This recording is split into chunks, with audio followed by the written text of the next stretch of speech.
Assalamu alaikum students, this is your biology teacher Faisal Said. Students, हम इस audio video lecture में discuss करेंगे सबसे पहले कि व्हाट इज़ फॉस्फोराइलेशन। ठीक है, यानी हमें पहले ये डिस्कस करना है कि फॉस्फोराइलेशन क्या होता है। तो अगर हम डेफिनेशन के अकॉर्डिंगली देखें कि फॉस्फोराइलेशन क्या है, addition of phosphate to any molecule or compound. ठीक है, जब भी आप फॉस्फोराइलेशन का जिक्र करते हैं तो आप ये बताते हैं कि addition of phosphate to any molecule or compound, किसी भी मॉलिक्यूल या कंपाउंड में एडिशन ऑफ फॉस्फेट अगर हो रहा है तो फॉस्फोराइलेशन, और अगर रिमूवल हो रहा है तो डीफॉस्फोराइलेशन हो गया। सिंपल। ठीक है, अब हमारे पास फॉस्फोराइलेशन एक है जिसे हम कहते हैं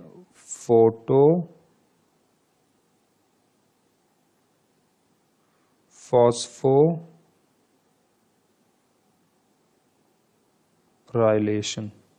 ठीक है, एक है जिसे हम कहते हैं कि ऑक्सीडेटिव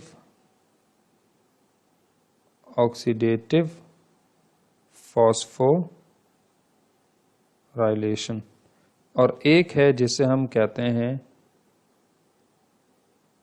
सबस्ट्रेट लेवल फॉस्फोराइलेशन। तो इस ऑडियो वीडियो लेक्चर में स्टूडेंट हमें देखना पड़ेगा कि what is photophosphorylation, what is oxidative phosphorylation and what is substrate level phosphorylation. ये है क्या और ये कहाँ कहाँ होते हैं। अगर हमें ये समझ में आ जाए तो फिर हमें ये भी आसानी हो जाएगी कि ये किस जगह परफॉर्म होते हैं। ठीक है स्टूडेंट्स, देखें, अगर हम सबसे पहले जिक्र करें फोटोफॉस्फोराइलेशन, ठीक है, तो मुझे ये बताइएगा कि जब फोटोसिंथेसिस का प्रोसेस होता है, फोटोसिंथेसिस, तो वहाँ ADP जो है इट विल बिकम ATP। ठीक है, और वो कैसे होता था? वो होता ये था कि ADP जो है उसके साथ आप एक फॉस्फेट का,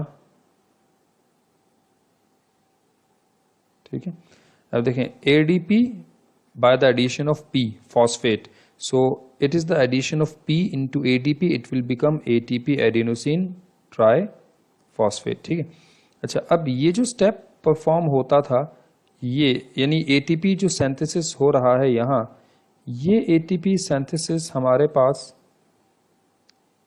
विदाउट सनलाइट पॉसिबल नहीं है। ड्यूरिंग फोटोसिंथेसिस का जो लाइट रिएक्शन है विदाउट सनलाइट पॉसिबल नहीं है। क्यों? उसकी मैं एक वजह बता दूं। सनलाइट की मदद से वाटर मॉलिक्यूल स्प्लिट होता है, सनलाइट की मदद से फोटो सिस्टम 2 और फोटो सिस्टम 1 के इलेक्ट्रॉन्स एक्साइट करते हैं, इलेक्ट्रॉन ट्रांसपोर्ट चेन होता है, बहुत सारे हाइड्रोजन आयंस जो है वो डेवलप होते हैं, फिर वो सारे हाइड्रोजन फ्लो करते हैं। तो H+ आयंस हमें अगर ड्यूरिंग लाइट रिएक्शन मिलते हैं तो वो सनलाइट की वजह से मिलते हैं। इसका मतलब ये हुआ कि photophosphorylation, that is for addition of a phosphate molecule into ADP so that it will become ATP by the use of sunlight। यहां हम लोग ऐड कर लेते हैं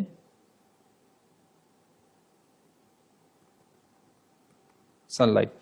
तो by the addition or by the use of sunlight, if there is formation of ATP by the reaction of ADP with phosphate, so this type of phospho, अच्छा ये phosphorylation ही तो है, ADP फॉस्फेट, इसमें ADP के साथ add होगा तो मैं कहूंगा ADP इज फॉस्फोराइलेटेड। तो ADP की phosphorylation in the presence of sunlight अगर हो रही है तो इस तरह की फॉस्फोराइलेशन को हम लोग फोटो, यानी इसका मतलब ये हुआ कि ATP formation during photosynthesis will be considered as photophosphorylation. यानी ये पॉइंट हम यहाँ पे क्लियर करेंगे कुछ ऐसे तो हम ये कहेंगे कि the ATP formation during light reaction of photos, अच्छा डार्क रिएक्शन में तो एटीपी सिंथेसिस होती नहीं है, वहाँ तो एटीपी कंजम्पशन होती है, एटीपी कंज्यूम हो रहा होता है।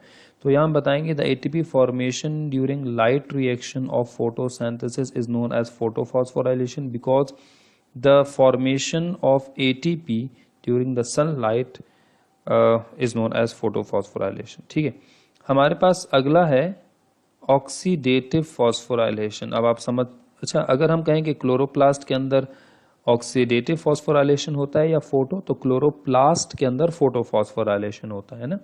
लेकिन अगर हम कहेंगे कि माइटोकॉन्ड्रिया में, तो वहाँ फोटोफॉस्फोराइलेशन नहीं होता बल्कि ऑक्सीडेटिव फॉस्फोराइलेशन का प्रोसेस होता है। अच्छा स्टूडेंट्स, अब देखें ऑक्सीडेटिव फॉस्फोराइलेशन, सबसे पहले तो phosphorylation mean an addition of phosphate, यहाँ पर भी फॉस्फेट एडीपी में ऐड हो रहा है और एटीपी बन रहा है। अच्छा ATP synthesis, ATP formation photosynthesis में भी होती है ड्यूरिंग लाइट रिएक्शन, और यहाँ जो एटीपी बन रहा है ये एटीपी हम लोग एरोबिक रेस्पिरेशन का जिक्र कर रहे हैं। अच्छा एक चीज याद रखिएगा, ये एटीपी इस वक्त हम लोग ग्लाइकोलिसिस के एटीपी का जिक्र नहीं कर रहे। ये जो एटीपी मैंने यहाँ लिखे हैं ये ग्लाइकोलिसिस के नहीं है, ये क्रैब साइकिल के भी नहीं है, ये एटीपी है ईटीसी इलेक्ट्रॉन ट्रांसपोर्ट चेन के। ठीक है, और वहां मैं उसको ऑक्सीडेटिव फॉस्फोराइलेशन क्यों कह रहा हूं, क्योंकि वहां हाइड्रोजन आयंस, अब ये बड़ी इंपॉर्टेंट बात सुनिएगा, हाइड्रोजन आयंस के फ्लो से ही एनर्जी बनती थी, मगर वो हाइड्रोजन आयंस कहां से आते थे, NADH और FADH2 से। ठीक है, और वो NADH और FADH2 जो हमें हाइड्रोजन आयंस प्रोवाइड करते थे, वो बेसिकली एक्चुअल में यहां पर हम कहते हैं लॉस ऑफ इलेक्ट्रॉन्स। ये बात आप दोबारा सुनिएगा, NADH जो है वो अपने इलेक्ट्रॉन्स लूज करता है और FADH2 अपने इलेक्ट्रॉन लूज करता है और खुद NAD बन जाता है और FADH फ्लेव, अच्छा NAD एब्रीवेशन पढ़ चुके थे, निकोटीन अमाइड एडेनिन डाइन्यूक्लियोटाइड, और FADH2 फ्लेवन एडेनिन डाइन्यूक्लियोटाइड। तो FADH2 FAD बन जाता था और NADH NAD बन जाता था, इसका मतलब है वो अपने इलेक्ट्रॉन लूज कर रहा हो। यहाँ पे लॉस ऑफ इलेक्ट्रॉन क्या है, ऑक्सीडेशन, यानी इलेक्ट्रॉन लूज करने से जो number of hydrogen ions, free ions release होते हैं, वो सारे के सारे ions through H+ ions through ATP synthase complex move करते हैं और इससे हमें एटीपी फॉर्मेशन में हेल्प मिलती है। तो यहाँ पर चूंकि सनलाइट का कोई रोल नहीं है, यहाँ पे ऑक्सीडेशन प्रोसेस इन्वॉल्व है, यानी the loss of electron from NAD as well as FADH2 which results in a large amount of H+ ions. So that's why this process is known as oxidative phosphorylation. Okay student, तो इसका मतलब ये हुआ photophosphorylation photosynthesis में होता है और सिर्फ लाइट रिएक्शन में होता है, और ये क्लोरोप्लास्ट के अंदर फोटोफॉस्फोराइलेशन है। ऑक्सीडेटिव फॉस्फोराइलेशन माइटोकॉन्ड्रिया में होता है और सिर्फ electron transport chain of mitochondria जो कि क्रिस्टी में होता है, वहां ऑक्सीडेटिव फॉस्फोराइलेशन होती है। लेकिन हमारे पास एटीपी क्रैब साइकिल और ग्लाइकोलिसिस में भी बन रहे हैं, तो क्या उनको हम ये ऑक्सीडेटिव फॉस्फोराइलेशन कहेंगे? बिल्कुल नहीं कहेंगे। उनके लिए जो हम वर्ड यूज करते हैं वो है सबस्ट्रेट लेवल फॉस्फोराइलेशन। फोटोसिंथेसिस में नहीं होती सबस्ट्रेट लेवल फॉस्फोराइलेशन, लेकिन एरोबिक रेस्पिरेशन में इसका मतलब ऑक्सीडेटिव भी होती है और सबस्ट्रेट लेवल फॉस्फोराइलेशन का प्रोसेस भी होता है। अब ये कैसे होता है वो डिस्कस कर लेते हैं। तो ऑक्सीडेटिव फॉस्फोराइलेशन के बारे में क्या लिखा, the ATP formation during electron transport chain of aerobic respiration, यानी ईटीसी में इलेक्ट्रॉन एरोबिक रेस्पिरेशन का जो लास्ट स्टेप है ईटीसी, उसमें होने वाला जो एटीपी फॉर्मेशन उसको ऑक्सीडेटिव फॉस्फो। तो आप एमसीक्यूज के पॉइंट ऑफ व्यू से भी ये दो स्टेटमेंट अपने ध्यान में रखिएगा। अब सवाल ये था कि क्या एरोबिक रेस्पिरेशन में एटीपी सिर्फ ईटीसी में बनते हैं या इसके अलावा भी बनते हैं? इसके अलावा भी बनते हैं, इसके अलावा दो जगह बनते हैं, ग्लाइकोलिसिस में भी दो थे और हमारे पास एटीपी क्रैब साइकिल में भी एटीपी दो बन रहे थे। लेकिन हम तब उसे सबस्ट्रेट लेवल फॉस्फोराइलेशन क्यों कहते हैं ये अब आपको समझ में आएगा।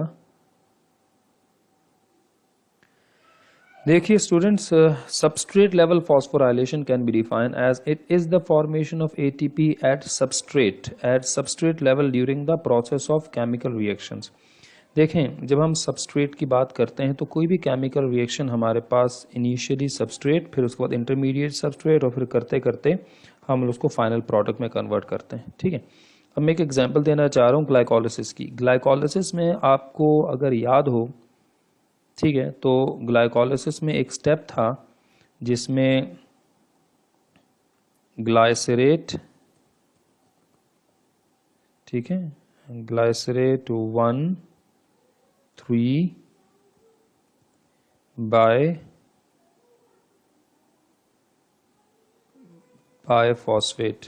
ठीक है, ये आप ग्लाइकोलिसिस में ये स्टेप आपको रिकॉल करना है। मैं आपको एक एग्जांपल दे रहा हूँ।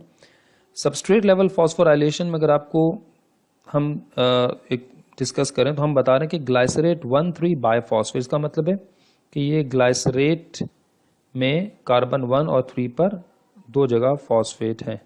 ठीक है, और अगले स्टेप में क्या बनता था, ये ग्लाइसरेट 3 फॉस्फेट, यही बनता था ना। अब इससे पहले वाले स्टेप भी थे डेफिनेटली, ग्लाइसरेट 1,3 बाय फॉस्फेट से पहले जो है वो आपके पास ग्लाइसरल्डिहाइड 3 फॉस्फेट था।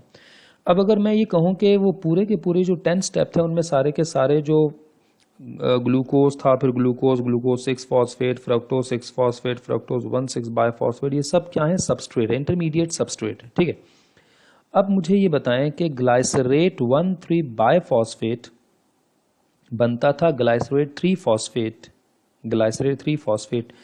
तो इस स्टेप के बीच में आप रिकॉल कीजिएगा, इस स्टेप के बीच में कार्बन नंबर 1 का जो फॉस्फेट है वो किसको मिलता था, यानी इस स्टेप के बीच में आपको अगर मैं याद दिलाऊं तो कुछ इस तरह था। तो देखिए, ग्लाइसरेट 1,3 बायफॉस्फेट विल बिकम ग्लाइसरेट 3 फॉस्फेट। अब ये एक सबस्ट्रेट है, इंटरमीडिएट सबस्ट्रेट है ना। अब ये सबस्ट्रेट है, एक एडीपी आया, उसने इस सबस्ट्रेट के कार्बन नंबर 1 से फॉस्फेट रिमूव किया और खुद बन गया एटीपी। अच्छा, वहां पे 2 थे तो हमने कहा 2 एटीपी बनेंगे, वो तो उससे कोई फर्क नहीं पड़ता, तादाद डबल हो जाएगी। इसका मतलब ये हुआ कि इस वक्त एडीपी एटीपी बना, क्या कहीं पर सनलाइट नहीं, क्या कहीं पर लॉस ऑफ इलेक्ट्रॉन्स का या कहीं कुछ और हाइड्रोजन फ्लो नहीं। ये again the definition, it is the formation of ATP at a substrate level during the process of chemical reactions। ये वो ATP फॉर्मेशन है जिसमें ADP अपना फॉस्फेट किसी सबस्ट्रेट से एक्सट्रैक्ट करता है, उसका फॉस्फेट लेकर खुद को चार्ज करके ATP, तो यहाँ ADP फॉस्फोराइलेट हो रहा है, लेकिन सबस्ट्रेट लेवल यानी एक सबस्ट्रेट से उसका फॉस्फेट लेकर खुद को फॉस्फोराइलेट किया गया है, इस लिहाज से हम इसको सबस्ट्रेट लेवल फॉस्फोराइलेशन कहेंगे। तो ये एक, यानी अगर आपको ग्लाइकोलिसिस में चूंकि एक ही जगह एटीपी बन रहा था तो वो आपके सामने है, ये है substrate level phosphorylation during glycolysis. अच्छा, अगर मैं आपको याद दिलाऊं क्रेब्स साइकिल का फॉस्फोराइलेशन सबस्ट्रेट लेवल, तो वो कुछ इस तरह है। तो देखिए स्टूडेंट, ड्यूरिंग ग्लाइकोलिसिस आपको सबस्ट्रेट लेवल फॉस्फोराइलेशन मिलेगा। इसका मतलब है कि ग्लाइकोलिसिस में सबस्ट्रेट लेवल फॉस्फोराइलेशन होता है, यस, और कहाँ होता है, वो ये रिएक्शन।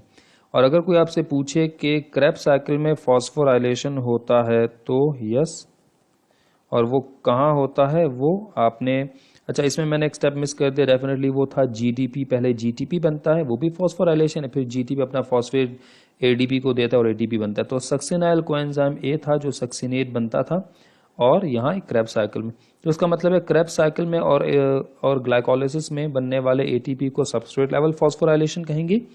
माइटोकॉन्ड्रिया में ईटीसी में बनने वाले एटीपी को ऑक्सीडेटिव फॉस्फोराइलेशन कहेंगे, और लाइट रिएक्शन और फोटोसिंथेसिस में बनने वाले एटीपी को हम फोटोफॉस्फोराइलेशन कहेंगे। तो ये था कुछ पॉइंट जो मुझे आपसे बेसिक चीज़ें डिस्कस करनी थी। अब हम इसी लेक्चर में डिस्कस करेंगे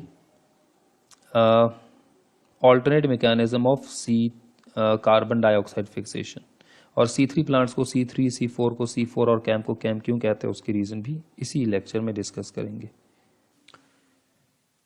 स्टूडेंट्स, हम लोग इस एक MCQs का आंसर भी इस टॉपिक में ढूंढने की कोशिश करेंगे। सवाल हमारे पास ये है कि विच of the following plants can perform alternate mechanism of CO2 fixation. ये सवाल दो तरीके से पूछा जा सकता है। एक तो ये कि विच of the following plants can perform alternate mechanism of CO2 fixation, और दूसरा ये हो सकता है कि विच of the following plants can perform photo respiration. ठीक है, तो इसमें अगर हम एक ऑप्शन और भी ऐड कर दें ताकि आप फिर जो भी ऑप्शन आपको ठीक लगे, यानी हम इसमें एक ऑप्शन ऐड कर देते हैं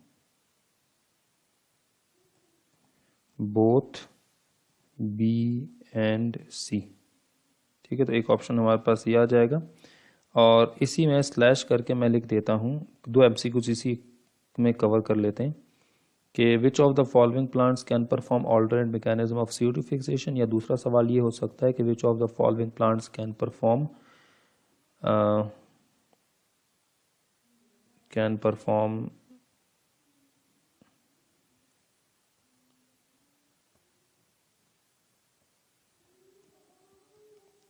फोटो रेस्पायरेशन। ठीक है, तो आप यूं समझ लीजिए एक सवाल में हमने दो MCQs कवर करने हैं। Which of the following plants can perform alternate mechanism of CO2 fixation, वो जवाब बताएं, या फिर दूसरा सवाल होगा which of the following plants can perform photorespiration. Chapter number 13 gaseous exchange आप पढ़ चुके हैं, फोटो रेस्पायरेशन क्या है। ठीक है, अच्छा, सबसे पहले मुझे अब आपको बताना है कि हमारे पास प्लांट्स तीन तरह के क्यों होते हैं। एक है C3 प्लांट्स। ठीक है, अच्छा, हमारे पास C3 प्लांट्स के बाद we have C4 plants,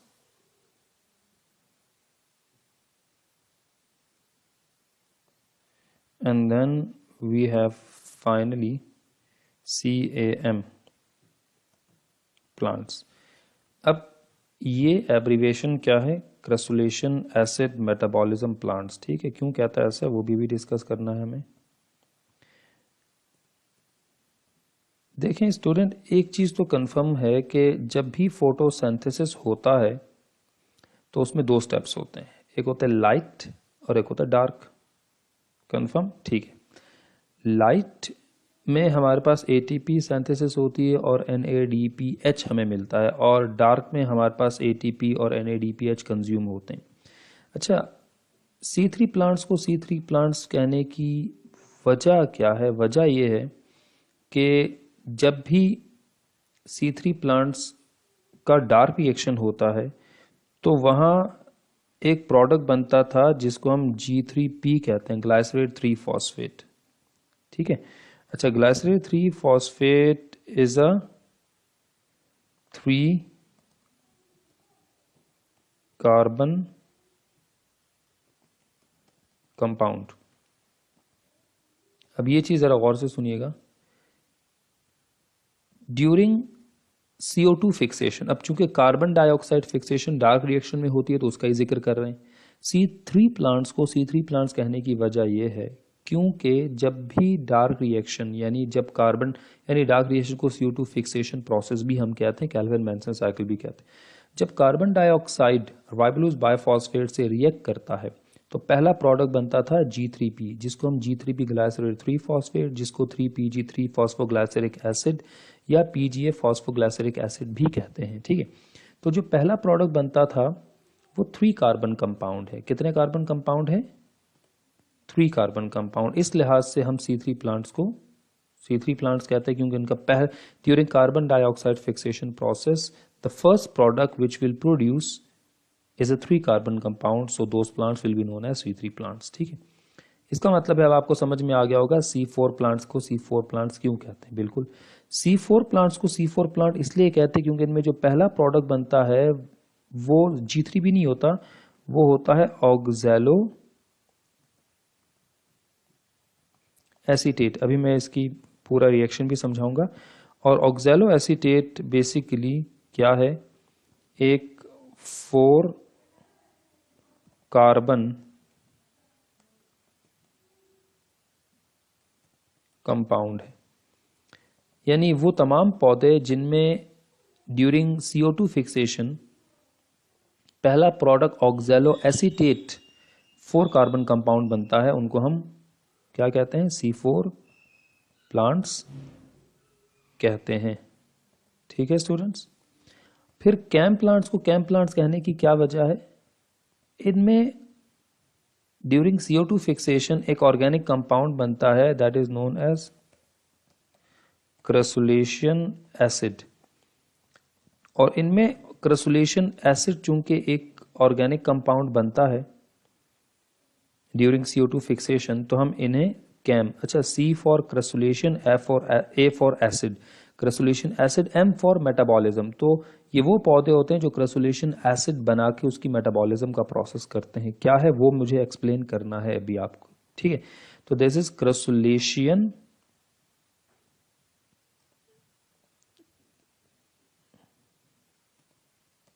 क्रसुलेशन acid metabolism. ठीक है, अब देखें मैं आपको कुछ चीज़ें समझाने की कोशिश करता हूँ। 3 तरह के स्टूडेंट्स हैं, 9 मैट्रिक यानी स्कूल लेवल के, इंटर लेवल के, इंटरमीडिएट लेवल जो आप हैं इस वक्त, और फिर आपसे एडवांस यूनिवर्सिटी लेवल के स्टूडेंट्स। मैं अक्सर क्लास में स्टूडेंट को C3 प्लांट्स के बारे में जब बताता हूँ तो मैं कहता हूँ 9 मैट्रिक के स्टूडेंट C3 प्लांट्स हैं, इंटरमीडिएट के student first year second year के जो स्टूडेंट्स हैं वो C4 प्लांट्स हैं, और जो यूनिवर्सिटी लेवल के स्टूडेंट्स हैं वो कैम प्लांट्स। अब मुझे बताएं सबसे ज़्यादा एडवांस कौन से यूनिवर्सिटी के स्टूडेंट, उनसे एडवांस FSC या इंटरमीडिएट के स्टूडेंट्स, इंटर के स्टूडेंट्स, उनसे भी कम एडवांस मैट्रिक, 9 मैट्रिक के। अच्छा, एडवांस किस लिहाज से कह रहा हूँ, ये बड़ी इंपॉर्टेंट चीज़ है। एडवांस में इस बेस पर कह रहा हूँ कि अगर देखें 9 मैट्रिक के स्टूडेंट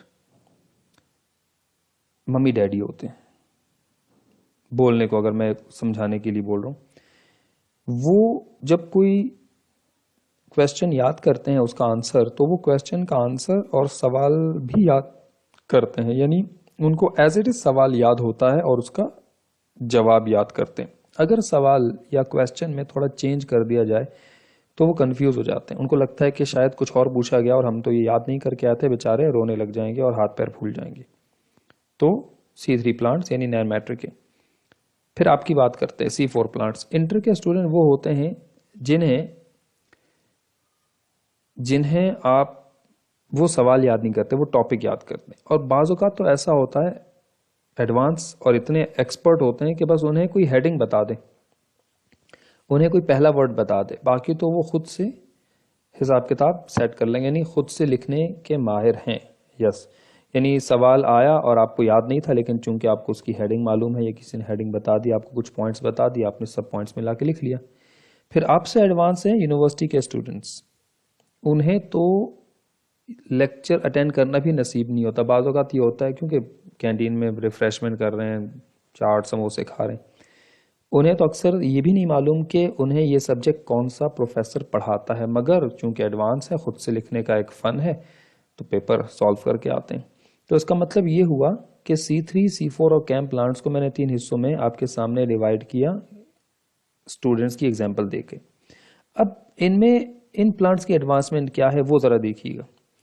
देखिए, नॉर्मल टेम्परेचर होगा, यानी इन पौधों की रिक्वायरमेंट्स क्या क्या है। C3 प्लांट के लिए रिक्वायरमेंट है नॉर्मल टेम्परेचर और open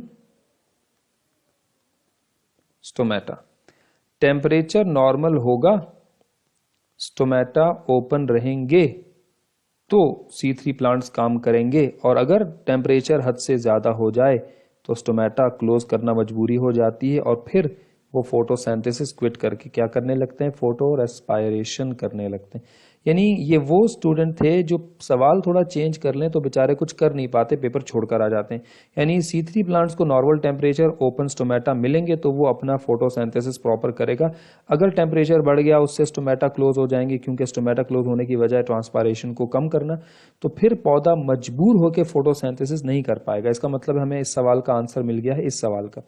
which of the following plants can perform photo respiration? तो C4 और कैम प्लांट नहीं है, एक्चुअल में वो कौन से प्लांट्स हैं? वो हैं हमारे पास C3 प्लांट्स। यानी C3 प्लांट्स वो हैं जो फोटो रेस्पायरेशन करते हैं। यूजलेस प्रोसेस है लेकिन मजबूरी में। लेकिन अगर मैं कहूं कि C4 प्लांट जो है वो C3 प्लांट से एडवांस है, बिल्कुल एडवांस है। उनके लिए स्टोमेटा, उनका अब यहाँ पे ये बड़ी इंपॉर्टेंट बात बता रहा हूँ कि अगर आपको सवाल थोड़ा घुमा फिरा के दे दें तो आप ऐसा तो नहीं कि रोने धोने शुरू हो जाएंगे और आप सवाल कभी नहीं छोड़ कर आएंगे, आप तो पूरा का पूरा करके आएंगे, बस आपको हेडिंग मालूम हो। ठीक है, इतना तो आपने पढ़ा हुआ ही होगा। तो इसका मतलब ये है कि हमारे पास जो C4 प्लांट्स हैं उन वो किस तरह के एनवायरनमेंट में रहते हैं। अच्छा, अब ये वो हैं कि जो हम ये कह सकते हैं कि अगर टेम्परेचर जो है, टेम्परेचर ज़्यादा हो जाए, हॉट टेम्परेचर हो जाए और पार्शली ओपन स्टोमेटा, यानी टेम्परेचर ज़्यादा होने की वजह से बाज़ औक़ात स्टोमेटा जो है ना 100% तो नहीं बंद होते, मतलब पार्शली स्टोमेटा ओपन होते हैं, यानी आधे खुले और आधे बंद। तो ऐसी सिचुएशन में, अब इस वाली सिचुएशन में ये प्लांट्स फिर भी एग्जिस्ट कर सकते हैं, यानी ये फिर भी हार नहीं मानते और ये फोटोसिंथेसिस कर सकते हैं। यानी क्यों कर सकते हैं, इसके लिए एक एग्जांपल है कि अगर घी सीधी उंगली से ना निकले तो उंगली टेढ़ी करनी पड़ती। तो C4 प्लांट्स C3 प्लांट्स की तरह नहीं है कि टेम्परेचर ज़्यादा हो गया और स्टोमेटा पार्शियली बंद हुए तो बस जो है ना वो बेचारे फोटो रेस्पायरेशन शुरू कर देंगे, बिल्कुल नहीं।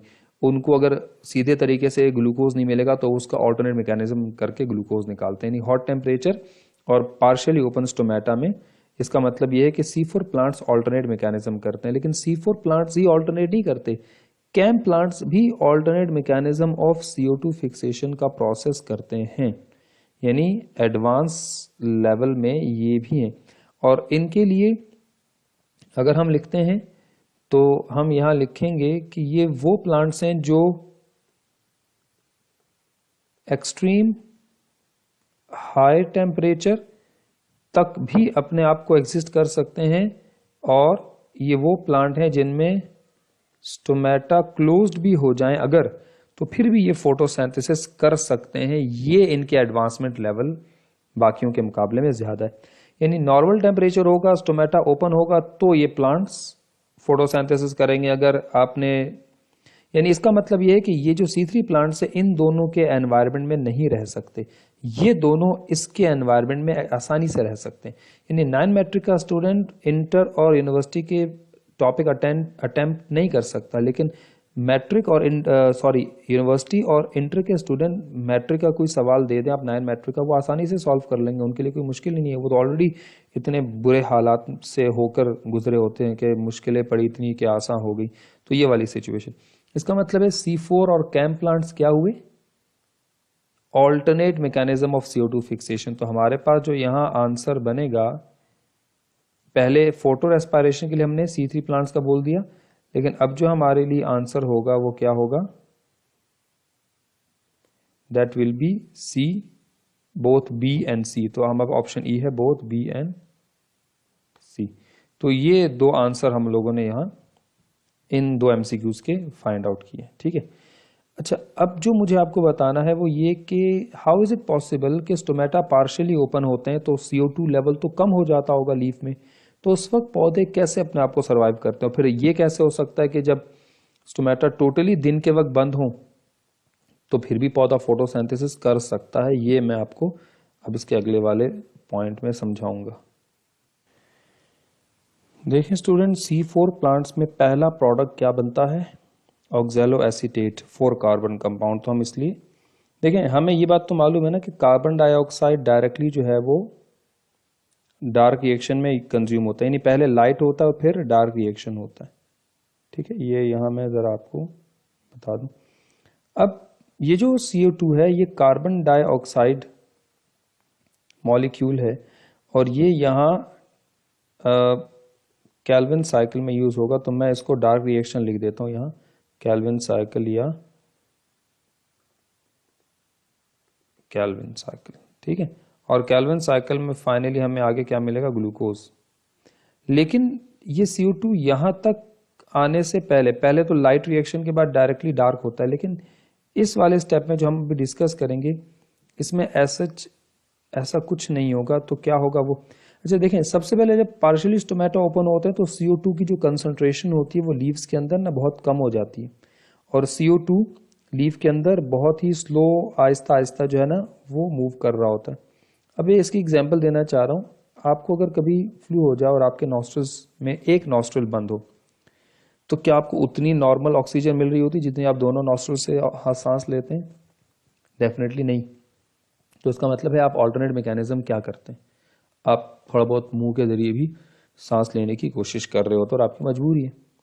यहां आप गौर से देखिएगा, कार्बन डाइऑक्साइड के मॉलिक्यूल जब लीव्स के अंदर थ्रू स्टोमेटा मूव करते हैं तो लीफ के अंदर जो सेल्स होते हैं जिन्हें मेसोफिल सेल्स कहते हैं, मेसोफिल सेल्स के अंदर कार्बन डाइऑक्साइड का रिएक्शन होता है PEP फॉस्फोइनोल पायरोवेट के साथ। यानी कार्बन डाइऑक्साइड को inside the leaves mesophyll cells के अंदर carbon dioxide will react with PEP। अच्छा, phosphoenol pyruvate is already a 3 carbon compound, ठीक है, ग्लाइकोलाइसिस में आपको मालूम होगा। PEP फॉस्फोइनोल पायरोवेट 3 कार्बन है, CO2 सिंगल कार्बन है, दोनों रिएक्ट करते हैं। जब दोनों रिएक्ट करते हैं तो इनका जो पहला प्रोडक्ट बनता है वो ऑक्सैलो एसीटेट है। यानी ये वो पौधे हैं जो लाइट के बाद डायरेक्टली कैल्विन साइकिल या डार्क रिएक्शन करने से पहले ये एक एडिशनल स्टेप करते हैं। क्यों करते हैं इसकी वजह बताता हूँ। CO2 PEP फॉस्फोइनोल पायरोवेट के साथ रिएक्ट करेंगे मेसोफिल सेल्स के अंदर और बनेगा ऑक्सैलो एसीटेट। ऑक्सैलो एसीटेट अगले स्टेप में बनेगा मैलिक एसिड, ठीक है। और malic acid bundle sheath cells की तरफ मूव करेगा। Malic acid bundle sheath cell में यहां 2 हिस्सों में डिवाइड हो जाएगा।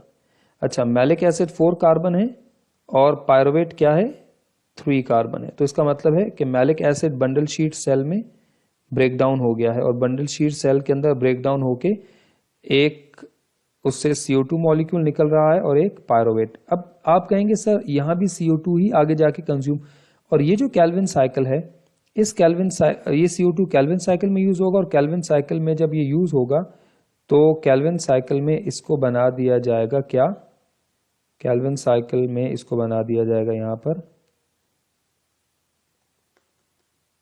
ग्लूकोज, और ये ग्लूकोज फिर फ्लोएम में जो है ना वो ट्रांसपोर्ट होगा और फ्लोएम में इस्तेमाल किया जाएगा। मतलब फ्लोएम इसको ट्रांसलोकेशन के जरिए पहुंचा देगा इस सिंक तक। अब सवाल ये है कि कार्बन डाइऑक्साइड यहां भी है और यहां भी है, तो फिर ये डायरेक्टली कंज्यूम क्यों नहीं हो? बड़ी इंपॉर्टेंट चीज। CO2 अवेलेबिलिटी और concentration is a very low in this area. CO2 concentration बहुत कम है और अगर CO2 कंसंट्रेशन कम होगी तो कैल्विन साइकिल रिएक्ट नहीं कर पाता।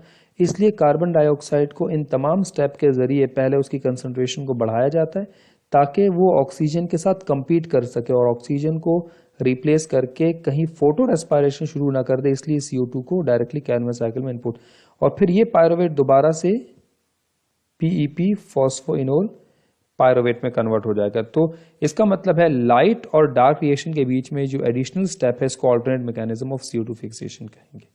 तो ये हो गया हमारे कौन से प्लांट्स, C4 प्लांट्स। अब हम डिस्कस कर लेते हैं कैम प्लांट्स। कैम प्लांट्स के लिए हम लिख लेते हैं कंप्लीट एब्रीविएशन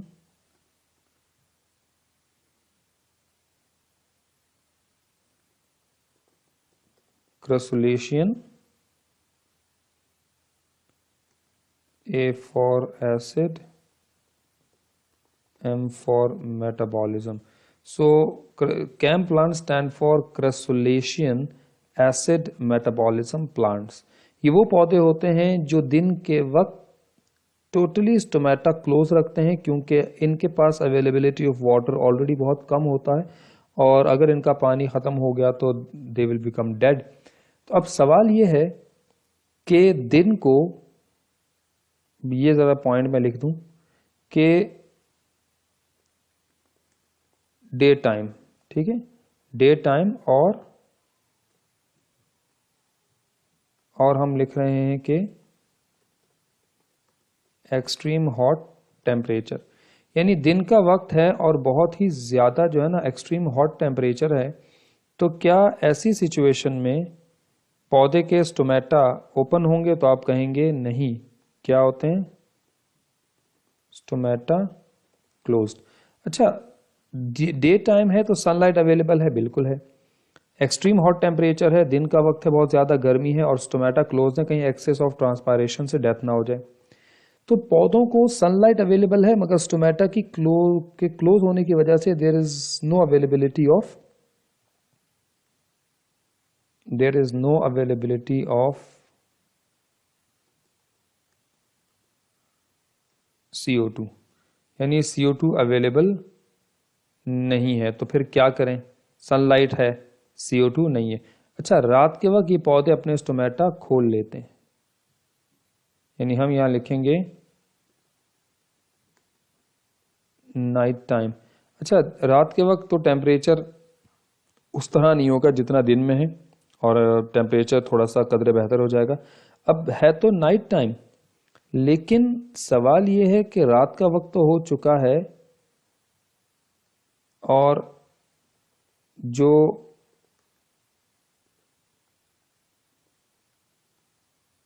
स्टोमेटा है दे विल बिकम ओपन।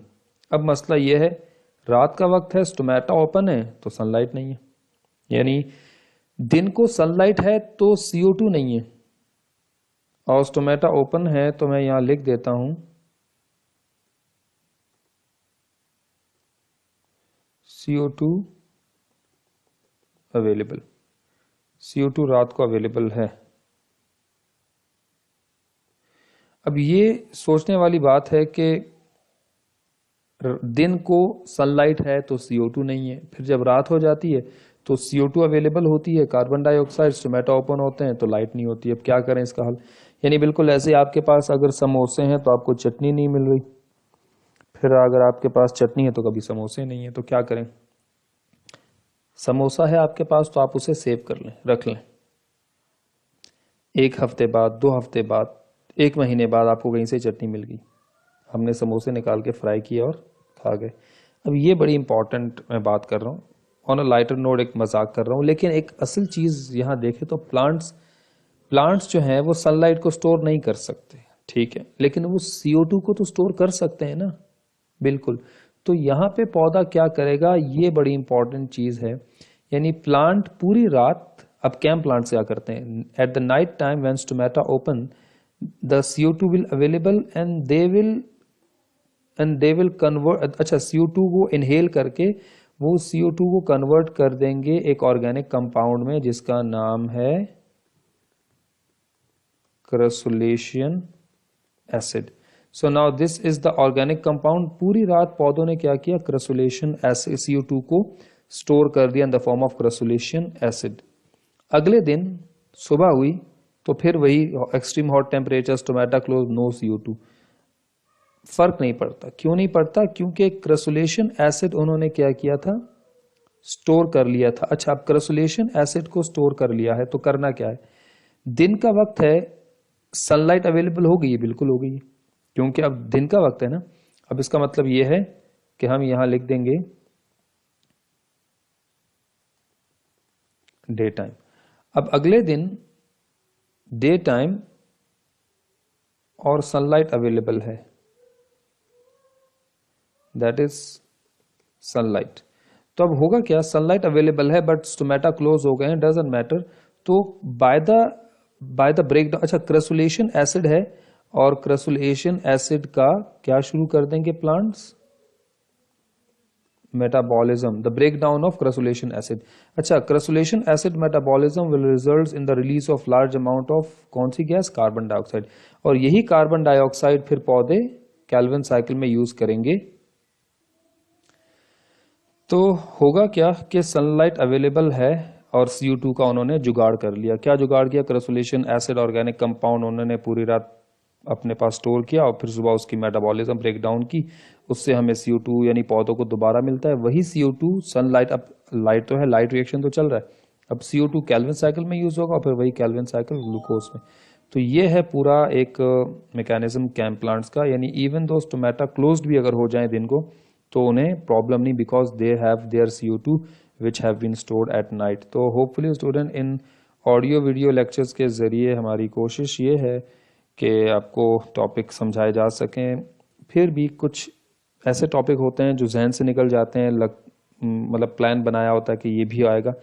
तो होपफुली मेरी कोशिश ये है कि मैं सीक्वल उनको कंटिन्यू रखूं और हर वो टॉपिक जो रिलेटेड हो नेक्स्ट टॉपिक से वो कंटिन्यूटी में आपको जो है वो उसका लेक्चर बना के दूं।